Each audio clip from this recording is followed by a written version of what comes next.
All right, let's do it live on a Reaction Monday edition of the program. Merely Bo, the great Z, fresh off the plane, buddy. Middle of the night. Yeah. Landing back in, paratrooped. I missed you.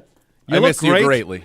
You had, I don't know how much we want to share, but you had a once-in-a-lifetime encounter. I don't know when we want to get into that. That's probably later. Do it today. At some point, we need to have it. There's going to be not a ton of joy today, and then that will be joyous. I've got to somehow get it to Gibbe, though, so that he can play the audio. So maybe we'll talk about it today, Gibbe, and then I'll get it to you, and then we'll be able to play it. What do you say? Did you have to email it to you?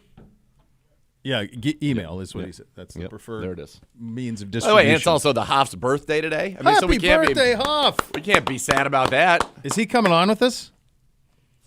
On his birthday? On his birthday? He's on coming his in? birthday? Oh, my gosh. What a hero. What a hero. What a hero. A birthday Hoffness. All right. I love it. Fantastic. All right. Let's from my vantage point versus yours. Okay.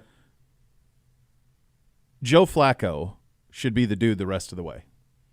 Okay. That's Uncle Bo's opinion. That Okay. might not be the opinion of Kevin Stefanski, might not be the opinion of you, sir. He made a bad decision in a tough spot. Joe Flacco is not the reason the Browns No, lost. I know. For sure. But you're going to come back. It's a tough pick in that moment, 20-19. He's good. You said he looked good in practice out there when you were boots on the ground in Southern California. The first drive was a thing of beauty. I feel like he is a professional quarterback in every possible sense of the word. I think he is your best chance to make the playoffs, which we stated as a stated goal of this operation is to make the playoffs. You have 3 games on this schedule that if you get quarterback play like the quarterback play you got on Sunday, I think you win. That puts you at 10, and you're in, and that's the stated goal. That's where I stand. Watch what I saw yesterday, my friend. Agreed. And I think it's honestly organizational malfeasance around the National Football League. Like that the Jets didn't call him immediately when Aaron Rodgers went down, they'd probably be a playoff team. They would 100% be. There's no question. That's crazy to me. Yeah. Vikings are another one. Once the Browns got very, very lucky that they were able to get Joe Flacco in here. I'm not in the business. I like DTR, and I think that he offers something different. Is he going to be as a professional of a quarterback? No, but he does offer that extra dimension with his legs, and we've seen him play well. The last 3 drives he had for the Cleveland Browns were 3 scoring drives against the Denver Broncos. So I could see it going either way. I totally understand why. It makes perfect sense if they say Joe Flacco. Of course. The thing is, we need our defense to regain its form. That has been the biggest problem of the last 2 games, but Flacco, yes, it would. Great frame. Given my role, sure, it's easier for you to say. That's why I said it's your Uncle Bo talking. Uncle Bo this talking. is not organizationally. This is I would be loose cannon. I would be very pleased if it's Joe Flacco. And then, as I said, I do like DTR, and I certainly believe in him, and I thought he got better. But Joe Flacco, on the first drive, so our booth in SoFi is basically right over where the Browns came out, the Browns tunnel. So corner of the end zone. And the first drive, the third down that he threw to Amari, was the ball went basically on exactly our angle. So you could see it, and it was just an absolute rope that, like when DPJ had said, Deshaun was throwing passes that caught him, or like the deep one Deshaun threw to Amari against Arizona. Yep. It was like that. It was just on the screws, perfect. And then they ran the play that they ran it in practice, and in practice, Jerome Ford was completely uncovered too. So there was something about that was pretty good, and they were able to get that done, and I was able to drop in when we did that because I said after we were getting those stretches going, I said look for a stretch play action, and that's where we're going to take our shot, and we did that. And I had a great time with my buddies from Australia. Dabo was in town. Oh, my gosh. The great documentarian was back, so I saw all of the events those of the guys weekend. were epic. And so they have a bunch of – it was him and 3 of his mates, 3 blokes from Australia. Oh, my God. They're – mates and blokes. We need to use that more They're dropping around Sheila all over the place. You would have been – it Sheila. was so good. So I should have paratrooped in just for Saturday. For that – what was that? No, Friday night. I should have popped in and Saturday night. Friday, Saturday night. Give it. Because Gibby was regaling I think he's probably listening. I was saying, how good was Friday night with the Australians? Such a good time. Friday was great. Saturday, not so great. Right. But Friday was. Saturday didn't go well for Gibbe? What happens when you fall? You get back on that horse, Gibbe. You get back on that horse and you ride. You So got they had an rally, expression brother. that I used in the broadcast after I had talked to Okay. them. And I was like, they're like, get this in there. Set a trap, catch a rabbit. Love it. Love it. Set a trap, catch a rabbit. I love that. Oh, Yeah. that's good. So I said, after, all that, I said, I knew the play action shot was coming. Kevin Stefanski set a trap, caught a rabbit. Caught a rabbit. Caught a rabbit. Man, that's Let's good. go. That is good. And they're Brisbane, right? So Brisbane? 2 are Yeah. from Brisbane, 2 are from Sydney. And they're Okay. guys that have known each other since they were 11. Those guys are on the greatest road trip week of their lives. Oh, my God. So they came in Friday. That was their first night was with us. They Yep. flew in from Sydney. Okay. And were out till the course. wee hours of the morning. We shut the bar down. They're not going to Yeah. screw around. That's the Zagura least left, surprising thing ever. but the rest I of left us at shut 2. the bar And down. they just with my lady. With Well, Miss you had Kay. Miss Kay. Yeah. Well, Like, come on. that's you left, and then Dabo checked two- out early. 2 content and production people who will remain nameless also Houdini'd quite nicely. Yeah, you got to. I mean, Got 2 to. That's o'clock the isn't Irish even a exit. Houdini, quite That's honestly. an Irish- That feels you gotta like do a it. full No. night. It was Houdini before 2 o'clock. Oh, Okay. No. Yeah, yeah. I'm a professional. I stay till 2 o'clock. Yeah. Yeah. And then found a fantastic late night Oh, pizza my God, joint so that was jealous open all the next night. morning when he was regaling me with the tales of his pizza. Yeah. But anyway, those guys, those are great. That was a sidetrack to get to the set a trap, catch a rabbit, which they had so many expressions that were just like Amazing. Like Gibbe, when Gibbe, he's like keeping me down. Yeah. They said that's because he just doesn't want to pump your tires, mate. God, that's good. Yeah. I like them. Oh, yeah. Like, this is good. And if I something's- really think when we take this show, when we When we go to Australia, they're like, mate, we're ready. we're rolling out the red carpet, mate. We're rolling out the red carpet. But like they were That's good. They were in LA for the weekend. Yeah.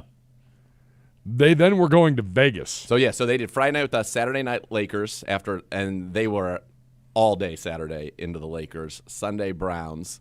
Now they're flying to Vegas, golfing, and going to see Garth Brooks, which they were fired up about. They are amazing. living the greatest Yeah. week That's ever. a great week. Yeah.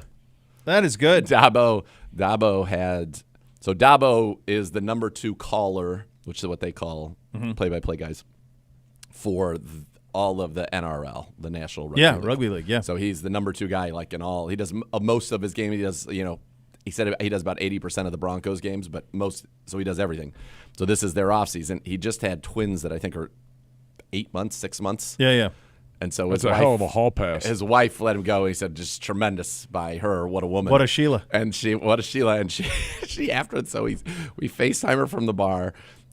And she's just kind of like laughing. And then she sent him a text in it. She goes, look, I know you're going to have a great time. I don't need to know all about it.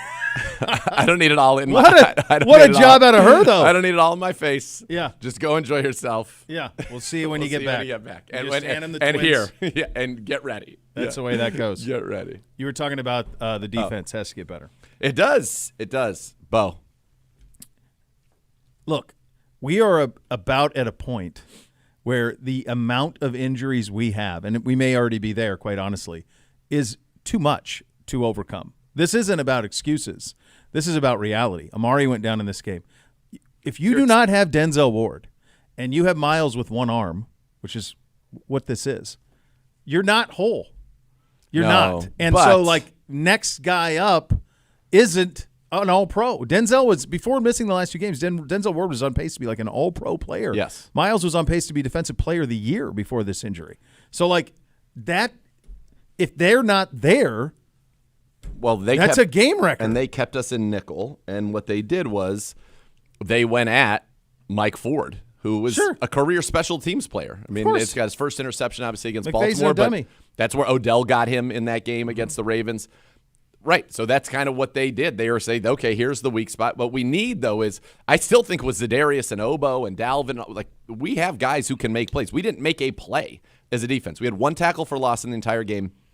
We had 0 sacks, 0 takeaways. I had our defense in fantasy goose egg. Goose egg, but there was nothing. They did not make a single play, and that's not what this defense is supposed to be. Matt Stafford on the long touchdown caught us in our inverted cover 2, and what makes that tough in the middle of the field is the corners end up being the deep ones. The safeties come down and either rob or end up into the flats, and so it's kind of like a Tampa 2 where your Mike linebacker's got to run. Stafford checked into that all himself. because he recognized it, and then you got Puka Nacua run down the middle of the field against Sione Takitaki. That's 70-yard touchdown. By the way, that coverage has given up 2 70-yard touchdowns because that was the coverage that we were in when we gave up the touchdown against the Steelers in week 2 to Pickens. Now it also got us the pick 6 against the Baltimore Ravens. So a little give and take there. Yeah. But, Stafford was very good and played well. It was tough. It's tough because you still had chances. And I feel like we were having a couple things happen to us the last 2 weeks that were more like what, unfortunately, when things don't go well for the Browns, you tie it potentially in Denver, drop the 2-point conversion, and it feels like that's just a momentum backbreaker. Yep. You get the touchdown here. D-Hop, who's been so good, beyond reproach at this point, misses the extra point, and it felt like that was just a little bit of a dagger. Obviously, Flacco throws the interception after you get the ball back, and then can you hold him to a field goal? No. And Sean McVay, I mentioned this on the broadcast, did a very good job taking advantage of some of our tendencies and designing plays on that touchdown drive, which was really kind of the backbreaker. They got on one play, they got 13 yards to Cooper Kupp because they got him one-on-one with Owusu Koromoa from the way they designed that leak-out play. And on the other, they knew, much like you go back to the Super Bowl, remember we talked about Andy Reid had noticed Philadelphia when you went in motion in the red zone, how they kicked it. So if the corner on this side in the slot, if his guy went in motion, he would kick it. The free safety would come down in the corner, go play free safety in the middle of the field. And that's how they use that like half motion, and we're able to get walk-in touchdowns. Well, we do the same thing. Not always, but sometimes. And what they were doing was sending the guy in motion on the Cooper Kupp touchdown. They're sending the guy in motion, and that guy was typically running to the out and running kind of like a pick off of it. And so when they send him in motion, Newsome kicked it to Thornhill. So now you got Kupp on Thornhill, which Thornhill's an excellent player, but that's an advantage. Yep. And Kupp's action was like he was going to run that typical pick, but then he just stopped and broke it back in and hitched up right away, and Stafford put it on him, and that's a touchdown. So they were using some of our rules against us for success. And so that's the chess match of the NFL, and Matt Stafford still can sling it. Quite frankly, missed a couple that he probably normally would have hit that would have been even worse for us. But when you can't get pressure, it was the lowest pressure rate of the season for the Cleveland Browns defense. When you can't get pressure, we had 1 quarterback hit all day, 2 quarterback hits all day. One was Maurice Hurst, and that was chasing down at the back-o play, and one was Grant Delpit. That's not what we have been as a defense. We gave up 6.5 yards of play. Before they kneeled, it was 400 yards of offense. Yeah. This was it. When you're talking about Flacco and DTR, kind of one of the things we were saying at the end of the broadcast with Chris and I, and had a blast working with him. He was great, and we had a great time with him this week, breaking bread a few times. This defense, like if you told me this defense was going to play like it had played, Flacco, I think it's 100%. But the question is, do you need maybe the potential upside of somebody who can make plays out of structure, given that our defense is not what it is? Just playing devil's advocate. No, fair. I think it's pretty clear to it. see. Yeah, I get it. What Flacco looked like. I think that's plain as day for everybody. But this defense, really, right now, that unfortunately is the issue for the Cleveland Browns. It's more that than the offense, because you think about, you gave up the fast start down there in Denver. You're down 14-0 in your past 3 road games. This one, you get the touchdown on your opening drive, but then they're able to come right back, get a field goal, then they get a touchdown, then they missed a field goal, then they got a field goal. All 4 of their first half possessions should have been scoring drives. That's not what we're about. No, you're not. And because of everything that's happened on the offensive side, if it's not, you lose. If the defense isn't elite, you lose. The other thing that we do, and this is now, we're a long ways into this season at this point. We turn the ball over more than we take it away, and we commit more penalties than the opposition. Yep. So the penalties that happened in this game were enormous penalties. The one on 3rd and nothing with the ball twitch or whatever they got posting for, I still didn't even understand it. That was a horrible call. They called it on Batonio, I was obviously Posick, but they even showed a replay of it. I'm like, I don't know, what are we doing? It's a horrible call. Stefanski even said he talked to the refs about this because the league is cracking down on it because of the tush push, and he said we are not running a tush push. Number one, I would understand throwing a flag in that situation if you thought you saw something and it caused an infraction, like it caused the defense to jump or to move or something like that. Okay, that makes sense. And there was no advantage gained, and quite frankly, he didn't do anything. No, I mean, they showed the video, and I'm going, I don't understand. So what were they claiming? The claiming Did was he move the ball forward? So Philly apparently does that when they Yes. push. Kelsey moves the ball forward when he spots it. Yes. So he puts his hand on it, then he moves it, then he snaps it. Yes. So probably grabbing it as he gets his spot, he moves the ball because you got to grab the ball off the ground. So what he does is he must move it forward, and they're trying to crack down on that. You saw over the weekend, Goodell hates the thing, so he wants the play to be removed or whatever. So that I didn't understand it. I was like, I don't understand what's going on here. Stefanski was livid. I'm pretty sure he called that challenge Just to read them the riot act. so that he had an extended period of time to read them the riot act. I Yes. agree. It feels like that. And he did Posick after the game was talking to the officials. It was a horrible call, and it killed us. Killed us. And think about it, in the game against Denver, that was on a 3rd and 1, right? And then you have then we fumbled on the next play. Well, right. And then so there's that one. There's the other one on their 3rd down where Dalvin jumps. Yeah, 3rd and 5. 3rd and well, 5. we had four So then first first quarter down, it's penalties, 4 first quarter penalties, all on the defense. Yeah. All on defense. No, I know. So it's just there's some undisciplined stuff that's going. Yes. And then the turnover stuff's going, and we don't have a margin for error. Well, folks, it's gone. The margin for error is gone. You're playing without Denzel Ward. You're playing with Miles with one arm. You have no Dick Chubb, no Conklin, no Watson. I mean, like, we put a video up. The team page put a video up on the social. It was Flacco warming up to Kareem, and I said, yeah, just like we all had it in August. Totally. These two. I mean, what are you doing? Like, we have to play clean. We have to play disciplined, and defense has to be elite. If there was a poster that just had 5 people on it for this Cleveland Browns season, it would have been Deshaun Watson, Myles Garrett, Nick Chubb, Denzel Ward, and probably Amari Cooper. Yep. Just unfortunately because offensive linemen don't necessarily – Joel Right. Bitonio wouldn't necessarily make it onto that poster. You've got right now no Deshaun Watson, no Nick Chubb. Myles Garrett's banged up clearly. You don't have – Amari Cooper just got knocked out, hasn't finished either of the last 2 games. And unfortunately, he's had very uncharacteristic drops in kind of important Big situations. moments, yeah. And then Denzel's out. I mean, You can only do so much. you can, and you're still in it. You still have a chance, but There's still 3 games you're going to be favored over. We are doing sloppy things. We are doing Yeah. uncharacteristic sloppy things, blown assignments, bad penalties. 3rd and 5, you cannot jump on a hard count on 3rd and 5. Like that is just. That's where you're trying to get off the field. It was not a great performance. It was a team that, you had 9 days out there, and you needed to come away with 1 win, and you came away with none. And so here you are, 7-5, still in the playoffs, still control your own destiny. But now you've got a very tough Jacksonville Jaguars team that's going to come to town. Oh, good news, on a short week. They play tonight. And then you get Chicago. But you've got to be able to tighten up and start taking care of business. Because Jacksonville and Houston are going to be full days. Now, Rappaport said, and you'll face Gib, Rap Sheet said yesterday that Aaron Rodgers will not play this season. Yeah, right. So, look, you got 3. So you got the that Jets, are your big favorites. the Bengals, and the Bears. Those 3 you'll be favored in, I think, bigly, barring anything else catastrophic injury-wise. And at this point, like, it's hard to imagine what else you could possibly have to deal with. But if you're healthy, you'll be favored in all 3 of those games. You need to win all 3 of those games. If you do, you're going to be 10-7, and you're going to make the postseason. And Yes. that was a stated goal when you think about the rash of injuries that's happened here. It's Totally. all you can ask for. And so I think it is, to bring it full circle back to the Flacco performance, it is reasonable to think that our defense will get back to form. I don't – what is the deal? Denzel's a neck? Shoulder. Okay.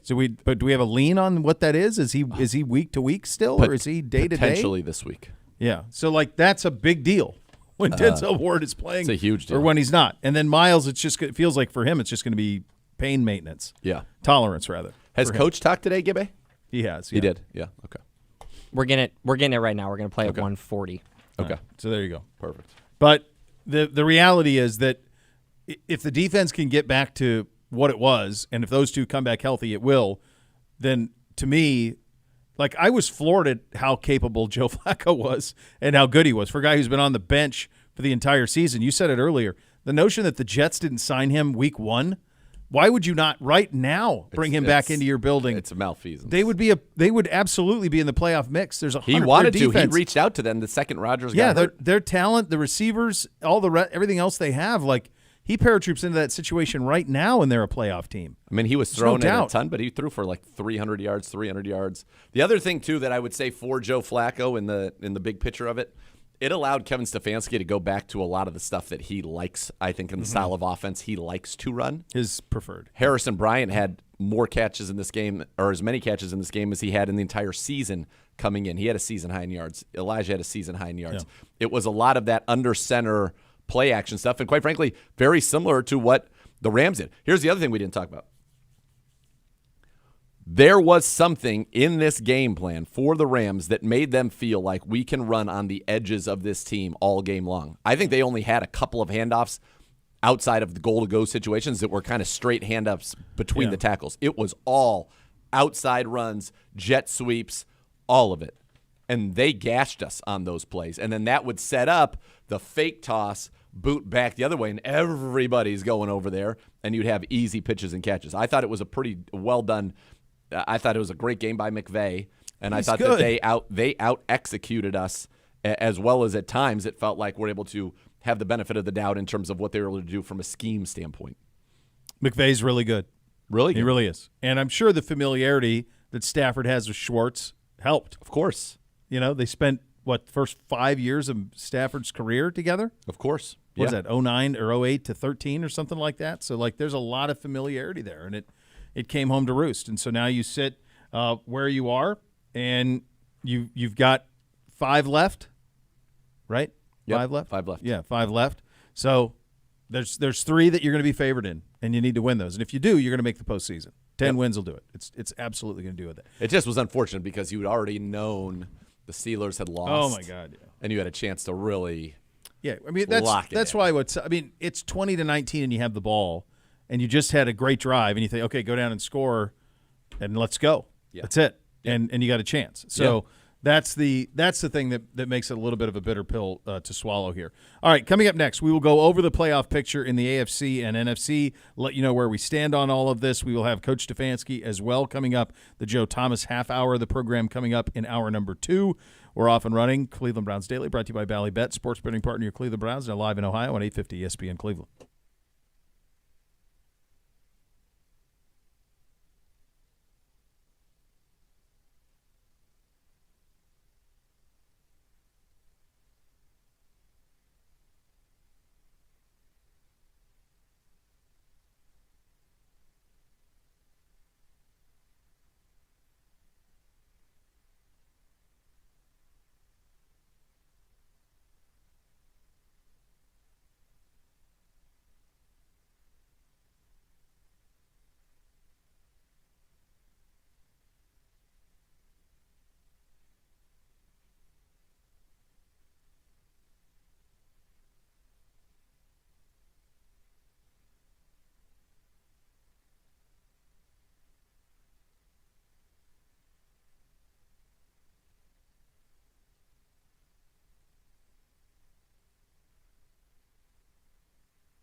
Pet Supplies Plus giving you a chance to win tickets to home games all season long while providing the best deals for your pet at over 75 stores throughout Ohio.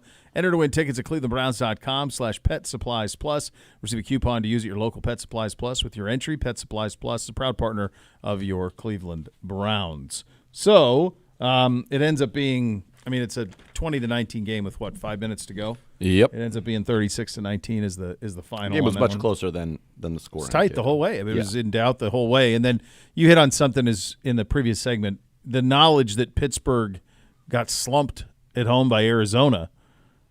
You also had that. So then you say, boy, now we can make up some ground here.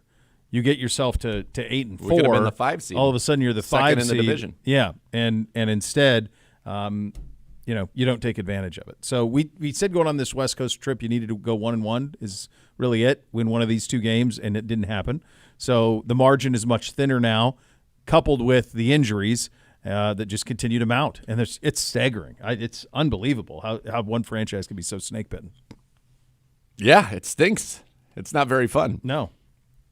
So I thought we were ahead of Indianapolis, but I guess it really doesn't matter. If you're in, you're in. 6-7 doesn't matter. You're going to – right now the Browns control their own destiny. If they continue to win, they will be into Wouldn't the we be ahead of Indy? Or I thought we were. What is it, Uno? So I was looking at this. There was a debate on Twitter. Some places say we're 6 and some places say we're 7 because there's technically a 3-team tiebreaker with us, Houston, and Indianapolis. Oh, that and would do our it. head-to-head over Indy wouldn't count in a 3-way tiebreaker for some reason. So I'm not sure which one's correct, but the number I have on the sheet is from NFL.com. Well, they that would we're 7. That would be the right one. So, yeah. Okay. Yeah, so in the conference one, yeah, it has us a spot ahead of Houston. But, of course, we play Houston in a couple weeks. So, good Lord. Who would have had that? There could be 3 teams from the AFC South in the playoffs. Would not have had that. No, would not have had that in any way, shape, or form. So that's the tricky. By the way, I don't know how much you saw about it. What happened with Indy? Yeah, Tennessee missed the extra point, right? Yeah, and then they kick the field goal in overtime, and then Minshew hits the bomb. Tennessee hits a field goal with 5 minutes left in overtime, and then Indy hits the bomb, and then a touchdown, to win it. Yeah. So that's otherwise they're out of the mix on that thing as well. And then Buffalo lurking there at 6-6 at the bottom, and they're obviously dangerous, but their schedule's brutal. They still play Dallas. Don't they play Kansas City too still? Buffalo? How about the Pack right now? Last night. Go Pack, go. Yeah, believe we had that. Another good week for the scores. You were great. I was good. You were great. I don't know what I had somebody saying, will you guys give us the over-unders? No. How rich do we have to make you people? Yeah, I saw that. I couldn't agree with that more. I'm good not grief. trying to How get many into that. gifts? No, we're giving you. You got layups. This is what we deal with. Come on. I think I have. Let's see. Did you have do it 8-4? 8-4, yeah. Yep. No, I'm 7-5. Yep. So we just keep stacking them. Stacking bumps. But this AFC picture is lunacy. Yeah. It's lunacy. Pickett is down for a while for Pittsburgh. Pittsburgh is just this fraudulent team. Not good. Somehow Tomlin with the sorcery. Miami is gangbusters, but again, when they play the good teams, it doesn't go that way. Baltimore sitting there at 9-3. So it goes Miami, Baltimore, Jacksonville is 8-3. They played tonight against Cincinnati. Kansas City drops to 8-4. Yep. Pittsburgh is 7-4. Are they not? No, they're 7-5. Pittsburgh's 7-5 for some reason. You got it 7-3. Yep, 7-5. Indy 7-5. Us 7-5. Houston 7-5, and then Denver and Buffalo 6-6. That's where you stand in the AFC. Yeah. Loaded. And yet not. Because you don't have Kansas City's not whole.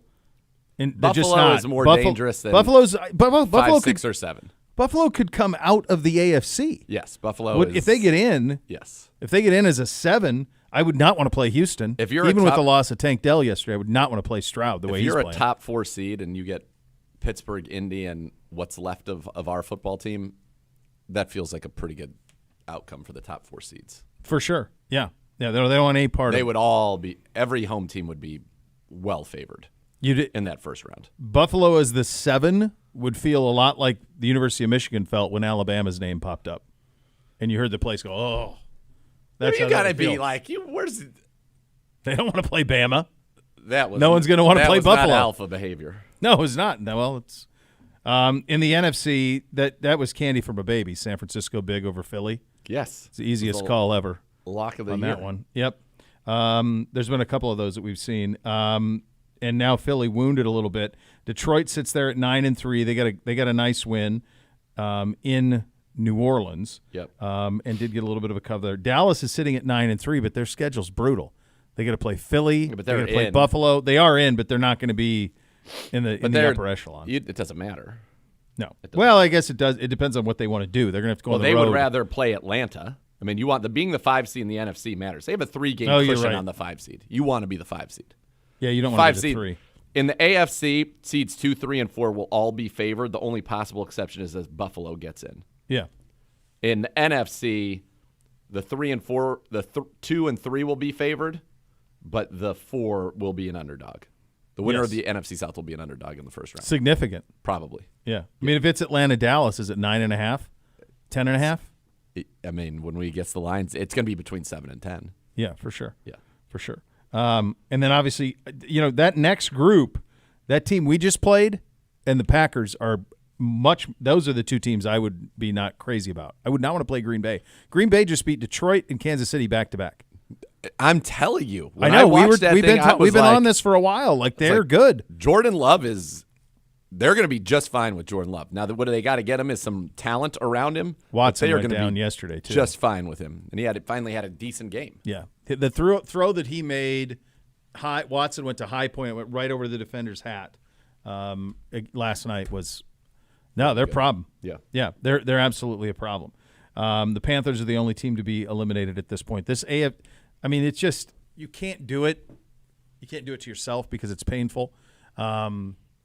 We needed to split one. We needed to split these games. Do an even bigger one, and I don't like doing this either. But if we were healthy this year, oh God, we would be a Super Bowl contender. Go win the Super Bowl, yeah. Because even the ones that you were worried about, even coming out, Bills, the teams that are like, okay, are we really?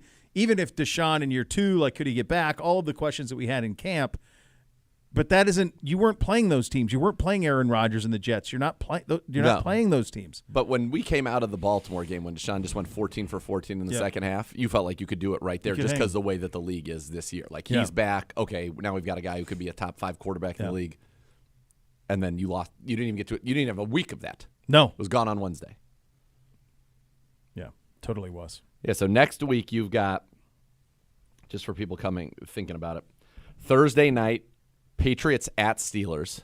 I mean, it's unbelievable. That's one of the worst games. Poor Al. He's got to bounce out of that, doesn't he? Yeah. Rams at Ravens.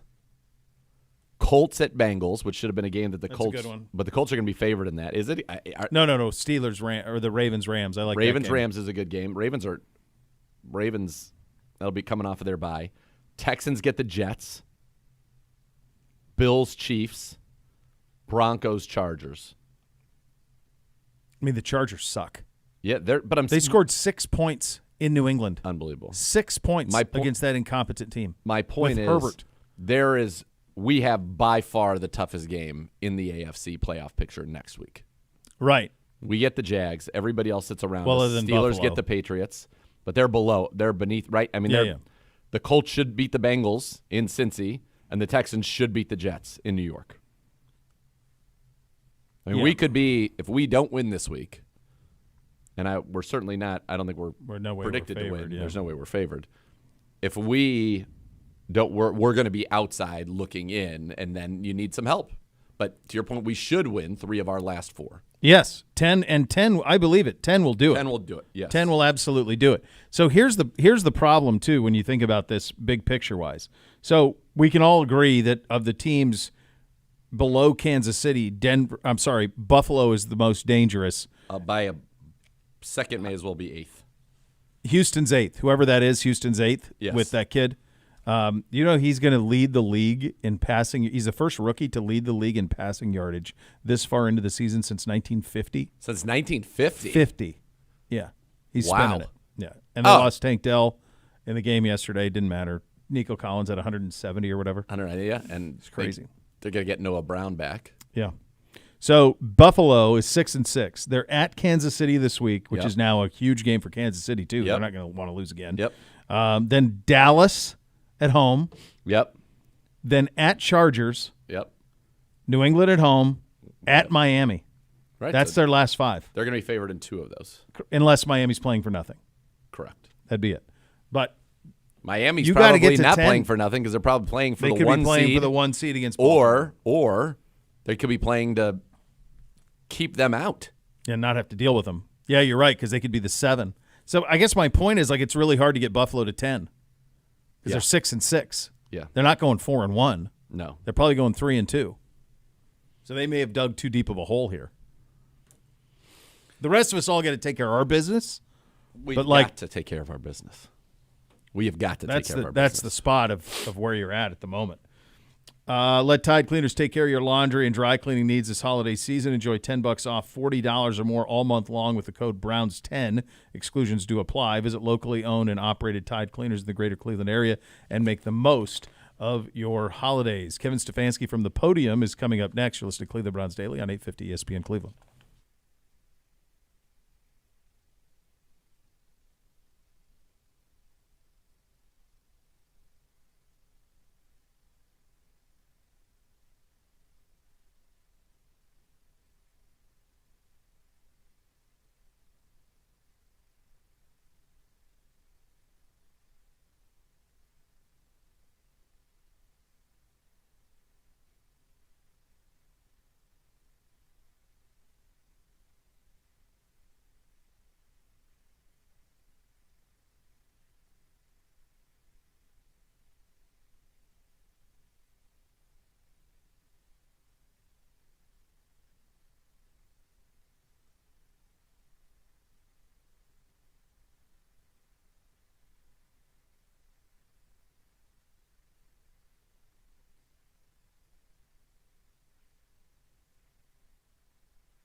Browns fans, Express Beer, presented by Bud Light, brings the same facial authentication technology used in Express access to beer purchases in the stadium. Dedicated Express Beer stands are the fastest way to get a beer in Cleveland Browns Stadium. If you're 21 or over, go to the tickets tab in the Browns mobile app to learn more. And now let's head to the podium and your head coach, Kevin Stefanski. Okay. Obviously, You're not. disappointed in the result yesterday. Got to look at a lot of things that we have to clean up offensively, defensively, special teams, so you can get a win on the road in that environment. And so we didn't get it done, so that's the disappointing part. We're going to look at it with the players and talk about ways to improve, obviously. But as we all know, we get an AFC opponent at our place this Sunday. So that's what we'll work hard to this week to improve some of those things. Injury front, no real updates for you guys. We'll see how this week goes. But with that, I'll take any questions. Hey, Kevin. I guess the obvious question here is, have you given more thought to what you'll do at the quarterback position and if Joe Flacco might be your starter on Sunday? Yeah, I'm not going to get into those type of things on Monday. We'll work through that. And then obviously with your receiver position and the lack of clarity on Amari, what do you think about some of the guys? Like obviously Elijah had a big game, but then you got David Bell got some playing time. How important is it for those guys to step up if he has to miss some time? Yeah, that's what it is. Step up. Some guys, when you lose a player, it opens up opportunities for other guys. Got some opportunities. Obviously, Elijah slid into some of Amari's role, and that's why it's really important for all of our players to be ready to step in any role. Sometimes you're playing out of position, so to speak. So those guys have to be ready to roll. Yeah, Kevin, I know you don't really want to get into this right now, but can you just talk a little bit about how did you think that Joe functioned and just in terms of operationally and, kind of maybe, calming the waters, getting some guys involved like Harrison, maybe Elijah seemed to come alive a little bit with Joe. So just, a little bit about some of that kind of stuff. Yeah, I think you're right, Mary Kay. Operationally, I thought Joe did a nice job. We were sharp. Getting in and out of the huddle. We weren't perfect. There were a few things that we did alignment-wise that weren't great, but I thought Joe did a nice job in the huddle, which you'd expect from a veteran like Joe. How about getting, it seemed like, he tried to get a lot of guys involved, and it seemed like everybody was into it and alive, and like I said, Elijah, Harrison. How about some of spreading the ball around like that? Yeah, I think we had 9 guys with receptions, Mary Kay, and I think if we're doing our job, that should be what it is, because the ball always goes where the ball goes based on the defense. So I thought Joe got through progressions. Like you mentioned, Elijah oftentimes was first in progression and made some nice plays, and then got through it and really found a bunch of guys in the pass game. Hey, Kevin, is Dorian still in the protocol? He is. Okay, and another Joe question. And I'm sure this is how he played throughout his career, but he looked pretty fearless, not afraid to throw it in tight windows and take some chances. Do you like that? Do you like that confidence with him throwing the ball? Well, first thing I'd point out, Scott, I thought protection was excellent. I know they had 2 sacks late in that game, down 2 scores, that type of thing. But I thought with the offensive line, with the running backs, understanding the protection plan, I think was really solid. So Joe had good pocket to step up in and make decisions like that. To your point about making aggressive throws, I think all quarterbacks kind of know themselves and what throws they can make and what windows they can fit it into. And when you feel confident, you let it rip. And when it's not there, you move on and you try to find a completion elsewhere. Yeah, Kevin, I wanted to ask you about the defense. You made an interesting decision with 2.5 to play, 3 timeouts, 2-minute warning. You went for it on 4th down instead of playing field position game. Do you get the sense, Denzel not playing the last 2 weeks, Miles is trying to play through his injury. Is that side of the ball starting to wear down? No, I wouldn't say that. I think, those decisions in game are always just based on what you think is best in that moment. Obviously there's things that we can do better on defense. We know that there's plays that we can clean up. And that's really our focus. Our focus is finding those ways in game to make a play here and there.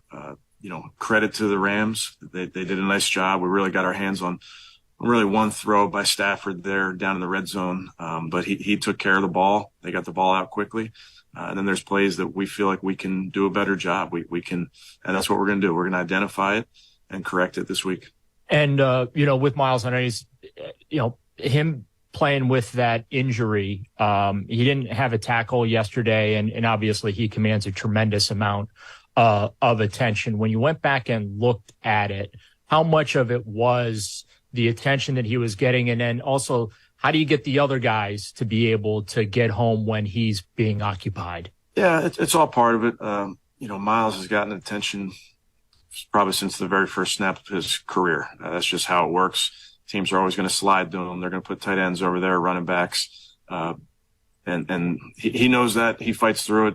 They did a good job yesterday. Tip your cap to them. And then it always, as you know, it opens up plays for guys, and we expect them to make plays when they have a one-on-one. Hey, Kevin, could you see from the film review that play with Ethan Posick, did he move the ball forward? And so you just answer that part first, please. Yeah, I'll get more clarification this week on that. Like I mentioned to you guys, we're not in any way trying to move the ball to gain an advantage there.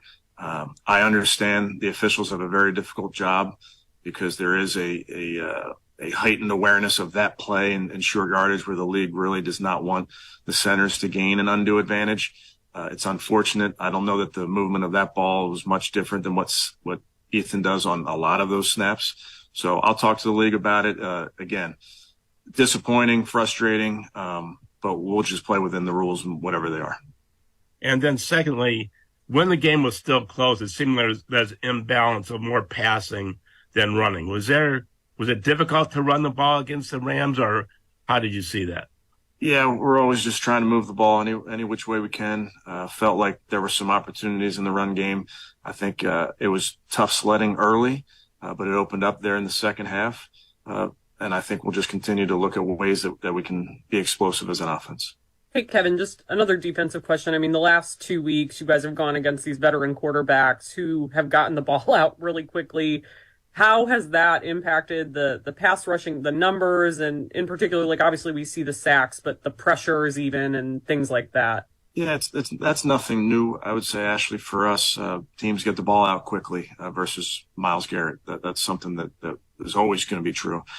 So when there's opportunities, we want to come through, but we'll always just play the game based on what the other side is doing. Yesterday, the ball was going to come out quick. They weren't going to hold it very often or very long, but we'll work through that like we have all season. I mean, is there anything you can do? Because a couple guys talked about this, like you just kind of have to keep being aggressive. Like, is that the case? You just have to keep rushing as best you can and try to make up those inches? That's right. And I think, you're close a few times there. And as you know, close doesn't count, but just keep applying pressure. We're always looking to apply pressure. I know sacks is the thing that a lot of times people get hung up on that number, but we're trying to just apply pressure to the quarterback. Goes through 12 games, your wide receivers have only caught 3 touchdowns, which is the same amount as your backup tight end and your starting running back as far as receptions. Is this a schematic thing, or is this just an individual productivity thing? Back at 30. Why is it that your touchdown receptions by receivers are so abnormally low? Thank you. Yeah, there's nothing specific, Delvis, that we're trying to get the ball to a tight end or to a running back over a wide receiver. We'll take touchdowns any which way we can get them. If we're leading the league and it's all tight ends and running backs, we'll take it. If we're leading the league and it's wide receivers, we'll take it. We don't really think much about who those guys are. We have a ton of faith in our guys. We trust our guys. I trust our wide receiver room, our tight end room. So we'll take touchdowns any which way we can get them. You're up. All right, there you go, Coach from the podium. This will be an interesting week, obviously, from a health standpoint, to see how this all shakes out. Yeah. One more. Yeah. Nope. Yeah. There you go. Come on, Nope, Nuno. that wasn't me. Come on, Nuno. It wasn't me. Where's Shaggy? They call him Mr. Boombastic. Yeah, you need – obviously Denzel's the biggest one. You're taking on a team coming in now, the Jags, with Calvin Ridley and Christian Kirk and Zay Jones and Evan Ingram and ETN out of the backfield. They can spin it. Mm-hmm. We need to be at full strength on that back end. So that's probably the big one. And then Amari, you trade DPJ, and while he had not been incredibly productive in this offense, he is still very much a professional wide receiver. And you think about, we were trotting out there without Amari, Elijah, Cedric Tillman, and David Bell. David Bell and Cedric Tillman don't have 100 yards receiving this season. This season. Nope. Harrison Bryant doesn't even have 100 yards this season, even though he had a big game this week. I do think it's interesting on the quarterback thing. I mean, I would imagine they've got this isn't going to be like, let's see how they practice type of a situation. Maybe they want to talk. My guess is they don't like to announce things like that unless they talk to both guys. Well, yeah, but DTR's still in the protocol. So he should be in the building. So he's in the building. And I imagine Flacco would for sure be in the building. Yeah. And it could be the other part of it in this case, one last little caveat in this case, it is a stylistic and an offense. Your offense and the packages of what you'd have to prepare for as a defense are different. No doubt. It's a totally different approach. It's not the same. So if you're saying, we're not going to say it because I want them to prepare for Joe Flacco and what we showed a little bit against the Rams, and I want them to prepare for DTR and design quarterback sweeps and RPOs and read option plays, that actually does make sense because it's not like in the past where it was with Deshaun or DTR or PJ where you're running similar concepts. Yeah. This would integrate. They would be separate concepts. There are parts of the playbook that in Joe Flacco's playbook that don't exist in the DTR playbook, and there are parts of the DTR playbook that certainly don't exist in the Joe Flacco playbook. So maybe I've had a eureka moment. Maybe that's why we're playing coy. Yes, Bo. And I also think that's why what I started the start of the show with, because this is who we are. Like if it is, and this is me, not obviously we just heard from Coach, and I understand, but like for me, like if it's Flacco, and I think what I saw from him yesterday was enough that I feel very confident. Then this is who the Cleveland Browns are for the rest of the season. Correct. And then you're not vacillating back and forth I don't think between any of that. So like whatever it is, whoever they go with this week, like that's it. Period. I think that's right. Rest of the way. No, I think that's right. And I think that you only have 1 week to kind of have that in play. Yeah. And by the way, this is the toughest opponent left on your schedule, so it makes sense to let that play out as long as it possibly right. can. And then afterwards, it'll be what it's going to be. Yeah. I thought he played well. I really did. I thought he played well, and I think you can get to 10 wins with him. Yes. We are going to need our defense to play. Yeah, for better. sure. I mean, that to me is. I mean, you just went over it. Like, I mean, I talked about this earlier in the show, but like that post we put up on Twitter of Flacco warming up, talking to Kareem, throwing to Kareem, and you're going, these humans. That would be if I went to Greenbrier Nate and said, yeah, L.A. the warm up is going to be Flacco tossing it to Kareem. What at the Greenbrier? Yeah, no chance. What are you talking about? 0%. Come on. Yeah. It wasn't even legalized in Ohio until just a month ago. 0%. How could you possibly right. think like that? Yeah, what would you think? Exactly. How's that even possible? All right, so we got the Hoff coming up next on his birthday. On his birthday. The Joe Thomas half hour. Should we do the reveal now? I know we're going to play it later, but should we do the story now of how it happened and then do we need a few minutes? Or should we do it just with Hoff live?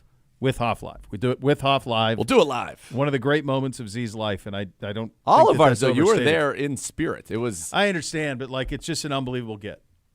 It's an unbelievable get. We'll explain for it. This program and what you and I do and the fun that we have and the fun that this individual has brought us with that one particular phrase. Yes, it's unbelievable. And it's not even just that phrase. I mean, this goes back years with him. Oh, we've loved him forever. How could you not? Yeah, absolutely. So it's a great moment. The Joe Thomas half hour is coming up next. Listen to Cleveland Browns Daily on 850 ESPN Cleveland.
Tito's Handmade Vodka on game day. Pour me in, Coach. Find cocktail recipes for every fan at titosvodka.com.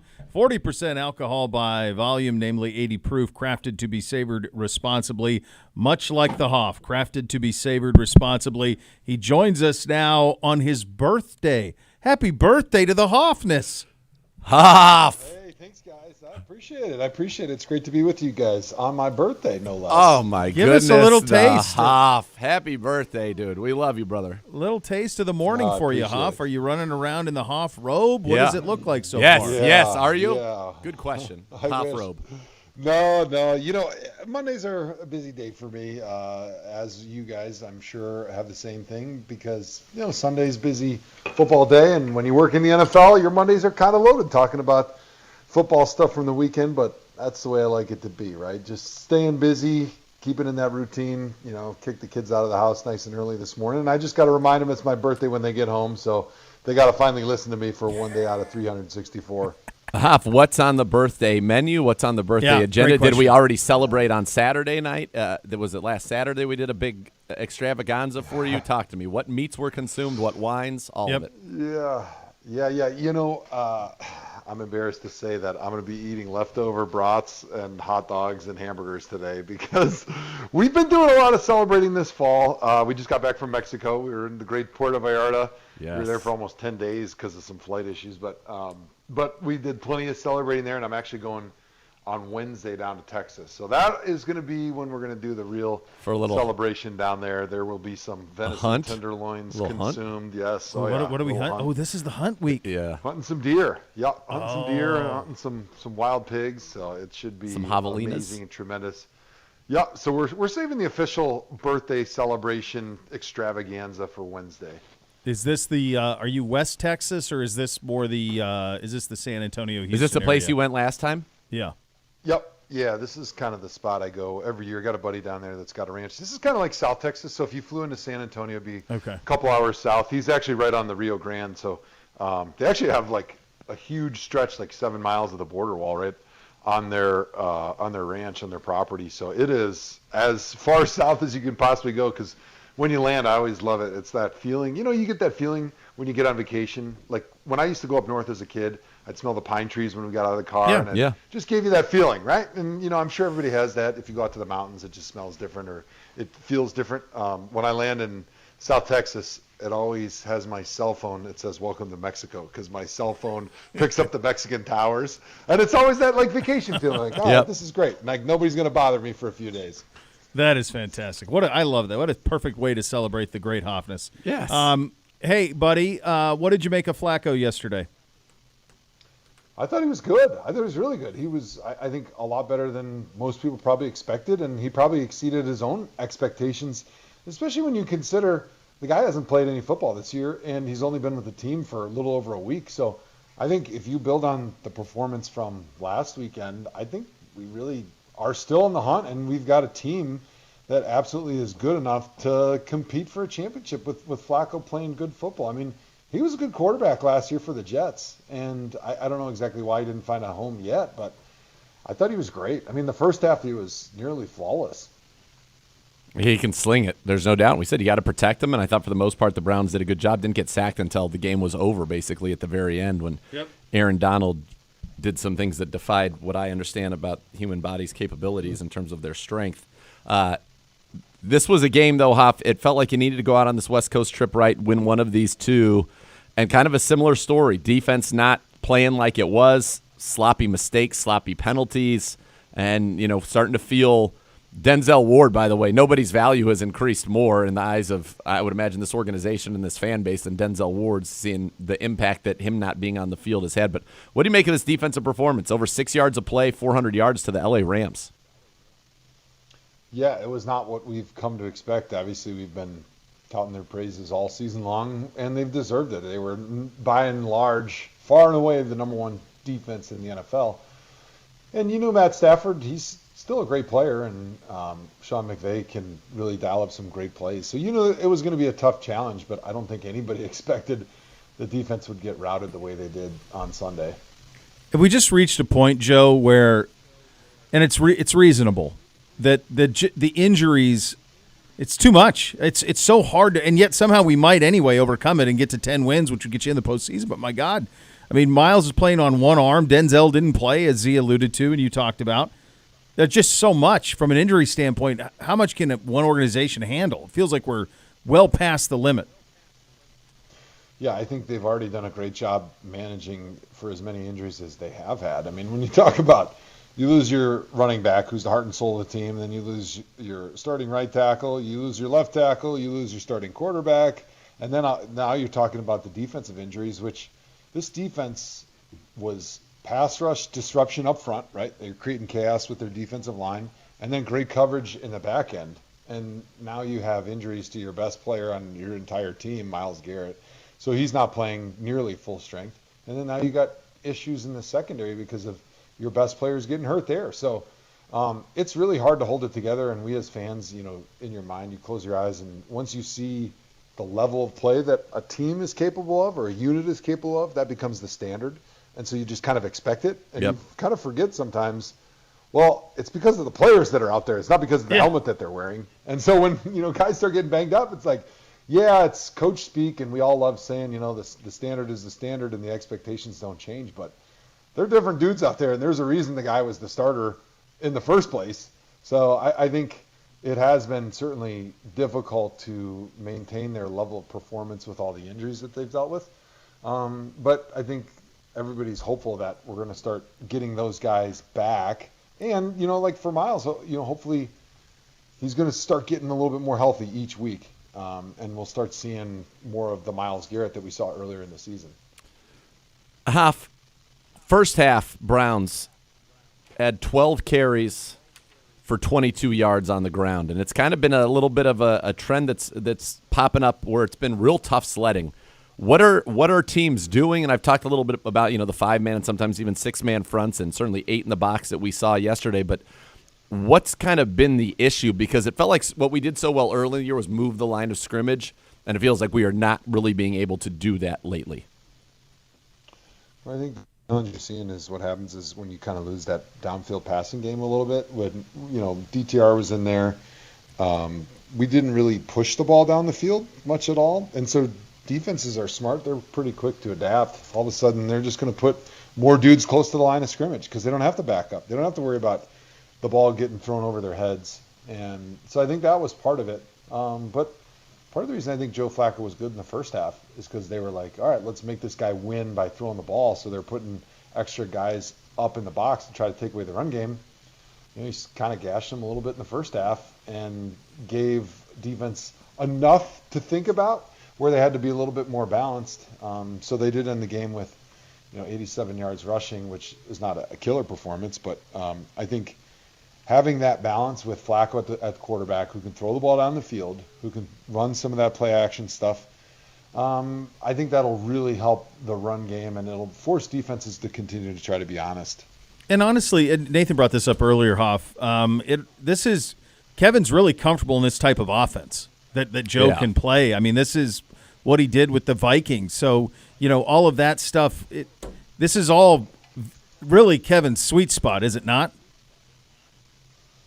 Yeah, I think one of the things he's going to do a great job of always is looking at the personnel he has and kind of leaning into what his team does best, whether it be the run game, whether it be, hey, we got great tight ends that can block, we're going to put more tight ends on the field. Hey, we got a quarterback that likes to spread them out, we'll go play with 3 and 4 wide receivers. And so I believe in Kevin. I think he's going to do a great job figuring out, okay, if Flacco's our guy here, moving forward, what are the things that he does best, and coming up with a game plan that really leans into his strengths and tries to minimize those weaknesses. And there's also something to be said. Kind of watching this game, I felt like at times there was some mirror image stuff. Now, they do it all out of 11 personnel, they being the Rams for the most part, but you're talking about, the stretch boots, all of the keeper games that we used to run, 2 tight ends. Harrison Bryant played 31 snaps. That's the most snaps that Harrison Bryant's played. I think that's the most number of snaps that he's played this season, because I think what we saw was a little more of what we ran with Jacoby Brissett, what we ran with Baker Mayfield, what he ran with Kirk Cousins with Joe Flacco, some of that under center, that good play action game, and we saw the Rams do it on us. That was such an interesting thing to watch, 2 teams that clearly come from the same philosophical core, McVay being on the staff with the Shanahans in Washington, and obviously Kevin working with Gary Kubiak. When you have that as kind of your base to build off of, it almost felt like Kevin was a little more comfortable in a rhythm as a play caller, because I could even see it coming, and I'm sure you did too, where we would hit stretch, and then it's all of a sudden stretch, and then you keep it, and we were able to get those easy completions. It had been tougher running a little bit more of what we've been doing out of that shotgun-based offense. Yeah, you have a lot more options when you are under center because the running back then is always right behind the quarterback, which gives you a balanced look on both sides. As soon as the defense sees a halfback offset one way or the other, they can basically take half or a third of the offensive run concepts and they can cross them out, because you can't run a lot of the running plays when your running back's coming across the formation, because the angle of his shoulders when he starts running sideways, he can't get all the way back to the backside. So you don't get the same stretch. And a lot of times, if I'm a defensive end and the back is offset away from me in the shotgun, they'll tell me I have the ability to either go up the field and take the C gap, which is outside of the tackle, or I can go to the B gap inside the tackle between the guard and the tackle, because they're not worried about that running back ever being able to get outside of that player. And so it makes it harder, and you become one-dimensional on an offense. And the defense, they're able to open up what they can do and dictate to the offense a little bit. So it does make it tougher overall, but typically when you are more in the shotgun, you have those athletic quarterbacks that can beat you off script. They can beat you with their legs. So there is some give and take there, but I think that with Flacco, you're going to see a lot more of what Stefanski's just bread and butter, what his rudimentary first time learning this system was all about. It's the boot, it's the outside zone, it's the play action game that comes off of those things. And really, when you look at the roster on offense, we got the guys that can do it. We got good tight ends that can block, they can catch the football, they can get vertically up the seams. You got receivers who are really good in the middle of the field, which is where a lot of those play action throws come from, those daggers, those slants, those bang eights, things like that. And then you got a running game with Pierre Strong and Jerome Ford, who are good outside zone runners, who can get on that railroad track. They can force linebackers to over pursue because of their speed, and then they can cut the ball back. And the good news is you got an offensive line that's pretty versatile. Like, they can block pin pull, they can block gap scheme, they can block inside zone power, counter, they can go outside zone. So really it doesn't matter for those guys. But I think just with the skill guys, they're very well suited to run this type of an offense. Hoff, you mentioned Pierre Strong. I think he's got juice. Like, I thought when he just feels like he's a threat to break it at any moment. I like the way he runs. He's our leader in terms of yards per carry. Obviously, he has the lightest workload, so it's a very small sample size. But when you watched him yesterday, was that a guy you're saying, I'd like to see more of that? I certainly was. Yeah, no doubt. I'd love to see more of Pierre Strong. He reminds me a little bit of Jamal Charles. If you guys remember him back when he was playing for the Texas. Chiefs. All-time leader in yards per carry in the history of the league. Yeah, he's got a smoothness to him, right? Yeah, and a burst. Where he gets the football, where he just kind of like coasts, and he's got this burst and good vision. So I would definitely like to see him get some more opportunities. I mean, he only had 2 carries, but he averaged 10 yards a carry yesterday. And I think when you get a guy in there and he only gets a handful of carries and he is so successful, you're saying, let's see more from this guy. Let's see what he's got. Like, let's see where that ceiling is. And I think he especially just fits well with what Flacco is and what Stefanski's offense is going to look like when Flacco's in there. Hoff, the reality is you're a 7-5 football team, and I have to think that if you look at our offensive football team, you guys just mentioned Strong and Ford. We don't know what's going to happen with Amari, but it's Bell and Tillman. I mean, it's Elijah, who he has great chemistry with. The tackles are going to be young guys one way or the other. I got to think the veteran presence, I mean, the calming nature of it, that's huge, isn't it?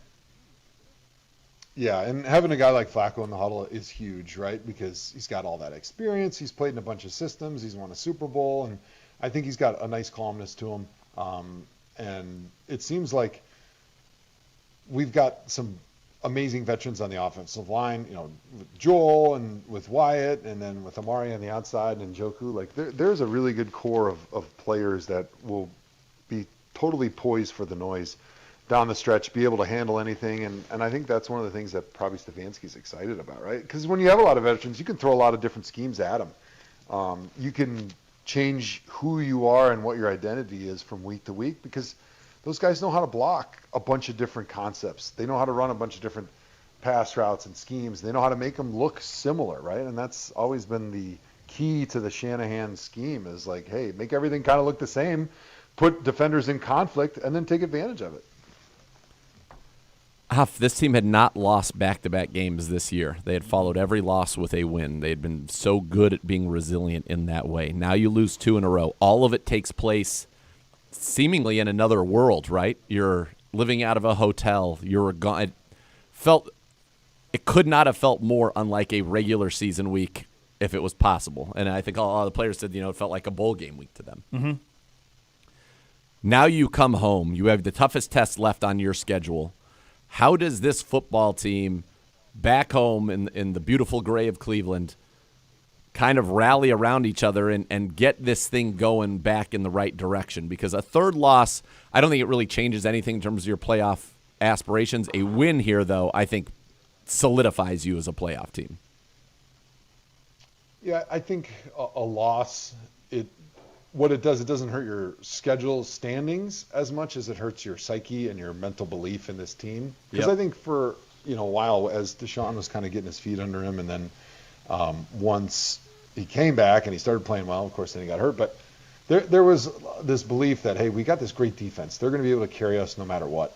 And then, there was some cracks there yesterday. Didn't play their best game, and I think that was just a blip on the radar. But when all of a sudden your identity is how you're losing the game, you start wondering, like you start questioning yourself, questioning the team, you question, hey, how far can we really go, right? Because that was sort of who we were. And so I think getting a win would just be so huge, especially if they were able to really have a good offensive performance and Flacco was able to build on what he did on Sunday, because the Jaguars, they're a very good team. And you look at the rest of the schedule, Bears, Texans, Jets, Bengals. Like, that's easy for me as a fan to say, you should win all 4 of those games. But you win against the Jaguars, I think you really build a lot of positive momentum that you're going to want as you potentially head into the playoffs. Well, then it allows for you to not have to win all the ones that feel like that are locks, like Chicago. You look at Chicago, Jets, Bengals, you say you get those 3 are locks. Those got to be. So then now you have a little bit of a cushion there. And as we kind of go around the AFC, Hoff, it's Miami atop. It's Baltimore after that. Kansas City drops to 4 with their loss to Green Bay over the weekend. Pittsburgh lost at home to Arizona. This is a jumbled mess. I think the team nobody wants to play is Buffalo, but Hoff, their schedule is brutal. They got Kansas City and Dallas. They still have to play Miami, and they're 6-6. It's hard for me to see Buffalo getting to 10. So this AFC, if you just get in, you can make a run of it. That was one of the things I was saying at the beginning of the season, because we had looked at the quality of talent on all these rosters, and we said, okay, in the NFC, you got the Eagles, you got the Niners, you got maybe the Cowboys, and at the beginning the Lions were maybe getting you excited, but outside of that, like the NFC is kind of weak compared to the AFC, which is loaded, right? And when you have a loaded conference or a loaded division, those guys beat up on each other a lot. So the key is to get into the playoffs. That's the only thing that matters. Yep, get in the dance. Once you're in, get in the dance, and then you're battle hardened. You're battle tested, right? Rather than just coasting through the season and all of a sudden you play a couple tough games, you don't know how to win, you don't know how to dig deeper. You don't believe in yourself because you've never been in those tough games, those situations during the season. So I think the AFC, the whole thing is just get in, because once you're in, it's all about who's hot in those moments and what is the matchup. And I think all those teams are going to be battle hardened, and the Browns are in a great position, right? I think I have pretty high confidence they'll make the playoffs. And really, for me, the thing I'm watching here down the stretch is, hey, how does Flacco look? How much more comfortable is he every single week? And can our defense get back to who they were at the beginning of the season? So in your mind, after what you saw Sunday, no-brainer. And Kevin Stefanski is not named a starter. I think due in large part to the fact that DTR and Flacco would operate 2 different offenses, or at least there would be certain portions that would be unique to both of them. So why not make Jacksonville game plan? But in your mind, Hoff, you've seen enough from Flacco to say, let's go ahead and give him a shot the rest of the way. I think so. And when you look at the stats, maybe it doesn't just jump out at you, but when you dig deeper than just the statistics, you're looking at what Flacco gives you the ability to do. And as a coach, when you have a young quarterback, you're cutting immediately. On the cutting room floor, like Wednesday, you're cutting a third of the offense. And you're cutting a bunch of stuff that you maybe would want to do that you're just like, I can't put this on his plate. It's just too much. You have to keep it very simple. And that stuff adds up after a while. Like, I played obviously with a bunch of young quarterbacks, and they'll look good for a week or two. But teams really dial in on their weaknesses, and they really start coming up with some good game plans to attack those weaknesses. And it makes it really tough because you don't have the ability to counterpunch when you have a young quarterback that just doesn't have a lot of stuff that he knows how to do, or that the team or the offensive coordinator is comfortable with him running. But Flacco's a different story. Like, his limitations are not mental. And so defenses are not going to be forcing the offense into one-dimensional situations the way they would if you had a younger player, a quarterback. No, certainly wouldn't. Hoff, one of the people that I have been the biggest fan of going back to my youth was, and at the time he was wearing number 47 in a Miami Hurricanes jersey, was the playmaker Michael Irvin. Loved his swag, loved everything about it. We all love him. And then you gave us a window into the playmaker because of what I think, and Z agrees, was the best pregame show in the history of the National Football League. Ever. Bring it back. Period. Full Period. stop. Full It stop. was Roll it back, baby. You and Steve and Irv and Colleen was magic. I mean, it was everything. So we got It was this gold, Jerry, gold. Well said. We got this window into Irv through you that made us even love him even more. In fact, love him on every level. On every level. So you are aware, and I will hand the keys to this over to Z now to explain to our audience what exactly transpired, and then we've got a little treat for you and the audience and everybody. Go ahead, Z. All right. So on Saturday, I was out with Chris Rose and getting ready for the game, doing a little breaking bread, and we run into the playmaker at a Beverly Hills restaurant.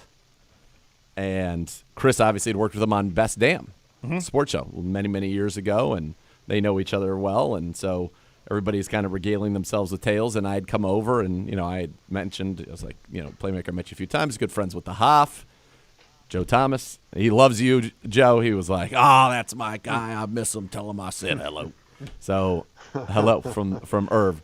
And then I just had to tell him, because Bo and I have been doing On Every Level ever since he had that on TV where he got into it with Richard Sherman and about CeeDee Lamb catching the ball. He said, I've won championships on every level. So I told him, I said, Irv, I got to tell you something.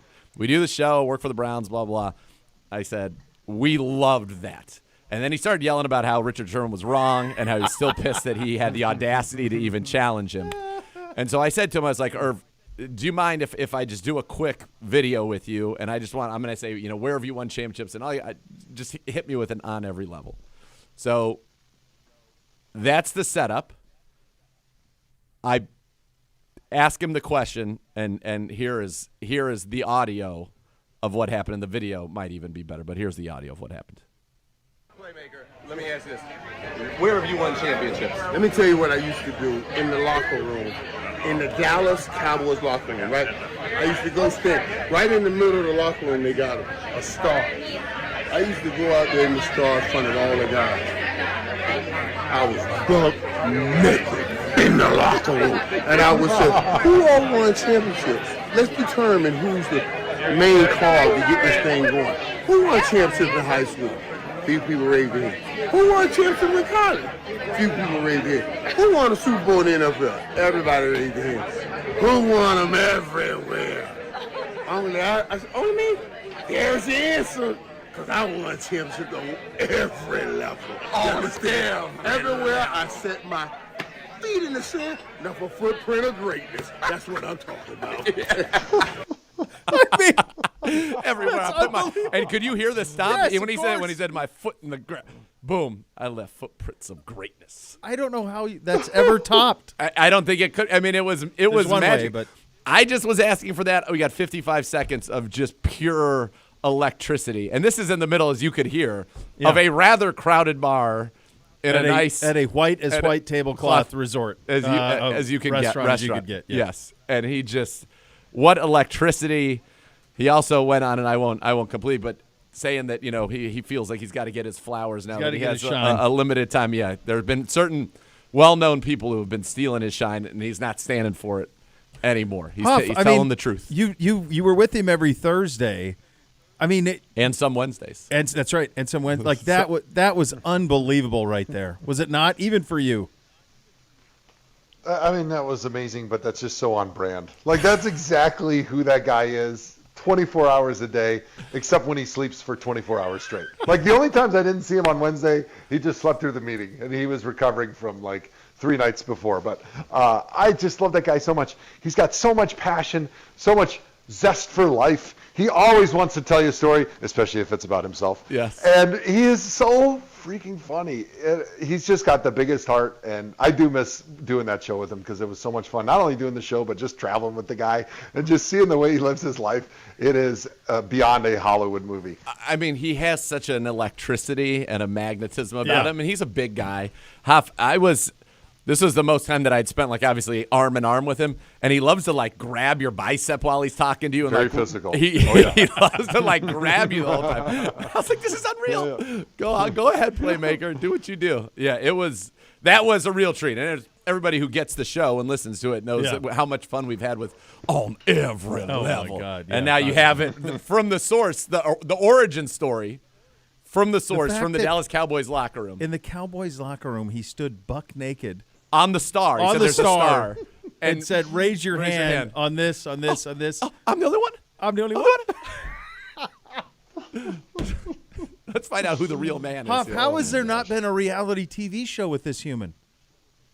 Well, that's what I'm wondering. I mean, that is something that pay-per-view would get people, like, to pay $30 per episode just to watch. He could have his own because streaming he's like service. that all the time.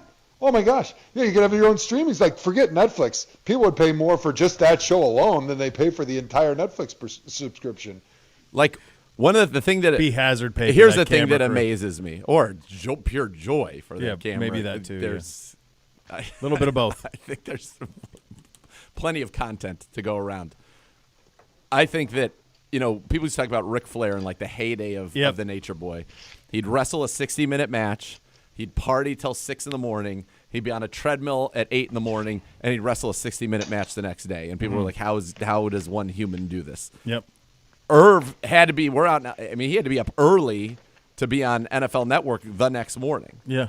And yet he's on there, and he's full zest. Like, you would not know that there was anything that could have possibly zapped his zest the night before because he was living so big. That's an incredible skill. It's an incredible skill to me. Built different. Yeah, it was built amazing. different. And on every he just built level. different. On Yes, every he did. level. I loved it, though, because I got up on Sunday morning. My routine a lot of times on Sunday is get up, get on the treadmill, kind of shake the cobwebs out before church and start watching the boys on game day morning. And I get this video from Z, which was beautiful. So thank you for sending that to me. And I'm like, if this man was doing this 4 hours ago, there's no way he's going to look normal on the show he's about to come on. And sure enough, the show comes on. He looks amazing. He looks like he just slept 12 hours. Amazing. It's incredible. Like full of energy, eyes wide open. And, I've seen him in some of his low moments where he doesn't look that great, but he looks fantastic. It's amazing. His ability to roll out of bed and act like nothing happened has got to be second to maybe only the Nature Boy. The Nature Boy at the peak of his powers. I got to tell you, so when I got the video, obviously when we went home that night, I watched it on my phone maybe 100 times. Yeah. I sent you guys a text. I knew you guys were both asleep, and every time I was just laughing harder and harder. And Miss K was like, "Bo is gonna wake up and freak out." I was so excited. Like, of all the things that I could have, all the things that I would see, there's no way it was going to be you and the playmaker at Mastro's. I mean, and he's giving a 50. And he's doing a promo. A promo. Like a promo. And then he stomped the ground, the floor, the earth shook. The earth shook beneath his feet. Made me so happy. Made me so happy on every level. I thought we were going by $1 billion. There's no way after that. I didn't see how we couldn't after that. I guess you can't have everything, right? If you're going to get that, you have to you're going to have that high of a high. You're going to have to endure some lows to average it out. Hoff, happy birthday, brother. Yes, have a great night. Love you, Hoff. Enjoy the hunt. We love you. Have a great hunt in Texas. Please regale us with your stories down there and your kills. We look forward to it. I look forward to the kills as always. And have a great week, my friend. Hey, I appreciate it. As always, guys, it was great chatting and talking some playmaker stories. Those are always amazing. I'll make sure to shoot you guys some pics if we have any success down in Texas. At the dinner table or out in the all of it, yes. All the wins. We wish you a happy birthday. All the wins. On Thank you. every level. So good. Love you guys. Great, Hoff. Oh, that is great. If your game plan for the season includes buying or selling home, Howard Hanna has the answer, delivering a winning strategy for breaking down the game of real estate. As the market leaders in Northeast Ohio, more buyers and sellers trust Howard Hanna to be their winning home team. Visit howardhanna.com/go Browns today. Much more to come. In fact, there is getting a little college football stuff as well. Pretty chaotic day already and weekend in that sport. More on the NFL side of things. Get you set for the game tonight between Cincinnati and Jacksonville. Our opponent this week coming up. You listen to Cleveland Browns Daily on 850 ESPN Cleveland.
Over the last 90 years, family-owned and operated Rumpke Waste Recycling has grown to become one of the largest waste and recycling companies in the United States. They're proud to be your recycler of choice for the city of Cleveland. Visit www.rumpke.com to learn more on that one. All right, how do you want me to do the? You want to do the portal thing first, Gibby, or do you want me to? Because I can sum up both of these things. I feel like pretty concisely. I feel like we should start with the news of the day in Ohio State needing a quarterback for their meaningless bowl game, and I do mean meaningless now. Yeah, this is where you're at. So, Kyle McCord entered the transfer portal today. For people who don't follow college football on the reg, as Kenny Powers would say, right now is complete and utter chaos in the sport. So there were three things that happened with the powers that be in the sport over the last 3 years, all of them good things on their own, but all of them happening at the same time without any sort of guidance allows for this chaos. So it's name, image, and likeness. Yep. It's the transfer portal, which is open today, and it's free transfer. So all three of those things are good on their own, but all three of them needed to have guardrails. None of them had guardrails. So what happened today and what is happening today is upwards of 600 Division I football players entered the portal. There's a dozen. And good ones. Yeah, including the quarterback at Ohio State, the quarterback at Washington State, the quarterback at Oklahoma, the quarterback at Kansas State, the quarterback at Mississippi State. The former 5-star quarterback at Georgia. It's 600 guys. There's 12 Buckeyes in the portal today. There will be more that are going to go into the portal. So that is happening right now. So among those names is Kyle McCord. The other thing is they changed the National Signing Day to 2 weeks from tomorrow, Wednesday. So the first National Signing Day is in the middle of December. So what that created was a roster jam that there is no solution to. So if you are running a college football program right now, you have a mass exodus of players. Yep. All the while you're trying to sign players from the portal to replace those players, all the while signing a recruiting class that needs to be done in a couple of weeks. So it's 1,000 moving parts all at once. Oh, by the way, let's say the part nobody wants to talk about out loud, this is all a bid. It's a bidding process. It is they're driving up the market on one another. The going rate, according to my sources, for a top-flight quarterback in college football is around $2.5 million a year. So these guys that are in the portal, and some of these kids like Cam Ward at Washington State, who's in his 5th year at Washington State, he could come into a place like, for example, Ohio State and be a game changer right now and be worth $3 million to Ohio State. He's a late-round pick in the NFL draft. It's more profitable for him to do stay that. in college. Dylan Gabriel at Oklahoma could be like that. There's a bunch of them. So that is happening right now. Here's how the Kyle McCord situation happened. Ohio State met with him within the last week and said this is going to be an open competition not only in the spring, but also leading into the bowl game where they play in the Cotton Bowl against Missouri. Yep. So once that was known to him, and their thinking was that he would understand he'd be competing with not only Devin Brown, who's the backup, but also Lincoln Keenholz, who's there, and a 5-star quarterback coming in named Aaron Oland. Him and his family felt rather than compete for this job, and this is from my sources, rather than compete for the job that he feels like he's entitled to, he's going to go apply his wares somewhere else and see what the market will get him on the open market. Meantime, Ohio State now has a choice. Do we roll with these 3 guys we have, bring in a veteran presence guy for a 1-year start, and then hand it over to Keenholz or Noland, who would be in their 2nd year and their 1st year after next season? Or do we go get somebody in the portal who's a 5-star kid who's a freshman? Yep. And this is all just a bidding war that's happening amongst the most powerful programs in the country. The wild thing from the Buckeye standpoint, right, is that because of this portal and this chaos, Quinn Ewers left. Quinn Ewers, and now he's quarterbacking Texas. Quinn Ewers went to Ohio State a year early because he couldn't make money on name, image, and likeness in the state of Texas, so he didn't play his senior year at South Lake Carroll in the Dallas area because he couldn't profit off his name, image, and likeness in high school football in Texas. So he came to Ohio State a year early to make about $1.5 million on NIL for 3 months at Ohio State, and then he transferred back to Texas. Had he played his senior year at South Lake Carroll, he might be the Buckeyes starting quarterback right now. Right. Because they had him. Right. The other interesting thing that I think gets overlooked, and I don't know why this has changed, but signing day used to be in February. Like moving So it up it's to the another one middle of those of like unintended bowl season consequences. when you have coaches moving and Well, the reason coaches are moving now is because of this window. Yeah. The reason they moved the window is because the big programs were poaching kids who were signing at lesser programs. So you wait because the best players always waited for signing day in February. yeah. Okay. So once a kid, if you wait and you missed out on a guy, last minute you try and poach somebody else's recruiting class at a lower level. So they added this early signing day to prevent that from happening. The unintended consequence of it was it forced teams to fire coaches earlier, and it forced kids to enroll earlier into school. So every one of these things, the intention was good, but the unintended consequences of all of it together is chaos. So people are, You might even have a roster. I mean, like, I don't know who's going to play for Ohio State in the game against Missouri. It's a meaningless game. It's a preseason for sure. game. It's Doesn't nothing. mean it. So they're saying the guy from the Bruins, UCLA? Dante Moore. Yeah. So the problem with Dante Moore is, to me, that seems like a non-starter for me at Ohio State. He was down to Michigan, Oregon, and then he ended up going to UCLA and recruiting. He's He was from Detroit. He is. He was complaining about his NIL at UCLA, and I don't think they'd want to blow up their room because if they brought him in, then they would basically punt Lincoln Kienholz and Aaron Oland out. So they're not going to bring. I don't think that they would bring in someone who's a first-year guy. Got it. Because he was a true freshman this year at UCLA.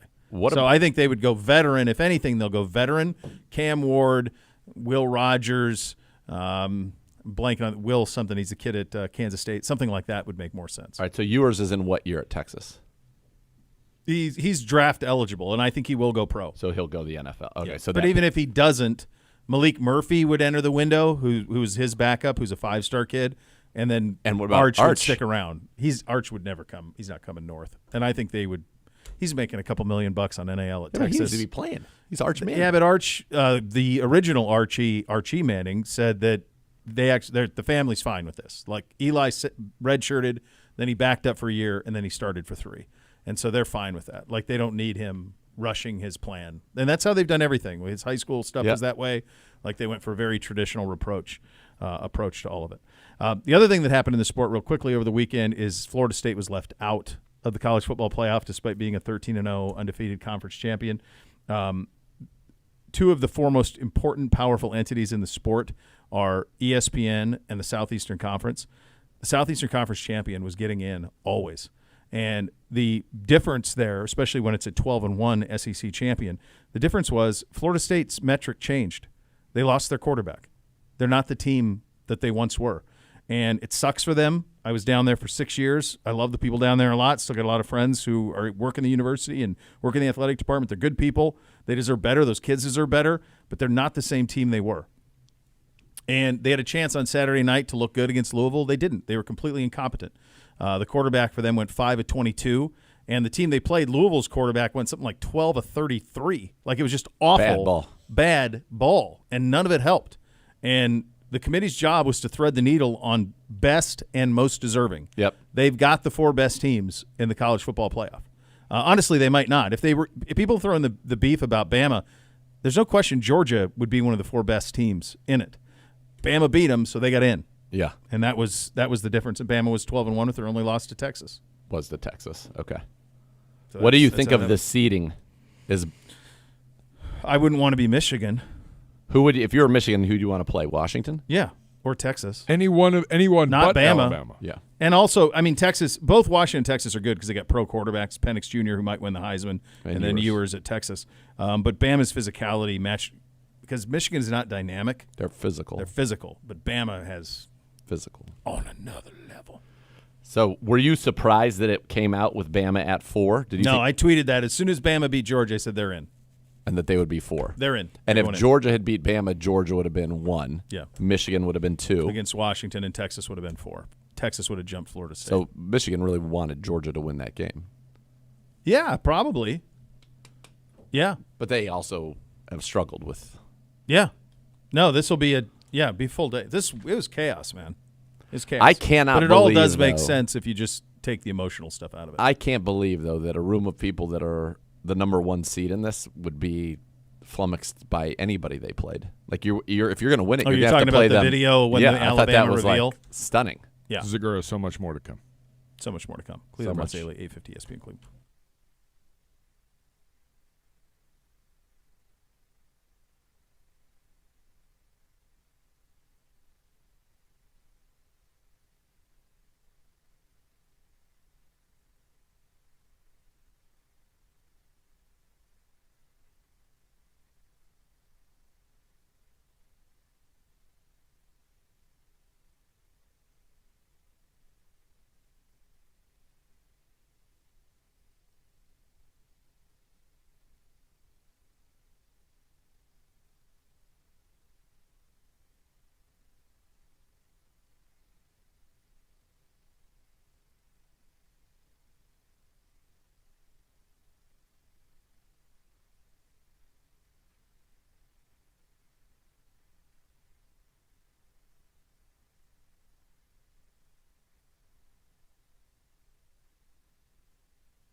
Hey, Browns fans, Cleveland Browns Daily broadcasting live from Buffalo Wild Wings tomorrow, 1 to 3. Kevin Mack will join us. We're in Brooklyn, right? Brooklyn. In Brooklyn. There you go. We got a score, right, Gibbe? I do. Cincinnati at Jacksonville. Zagura. Little scouting game for us. I feel like it's a big number. I think the Jags win this one very, very easily. But I actually think that there's maybe a little Noxkey. Same but different. Huge. Jags huge. Duval. Follow Bo. Bo's hot. Duval. He's hot. The next level is next. We're back tomorrow. Cleveland Browns Daily, 850 ESPN Cleveland.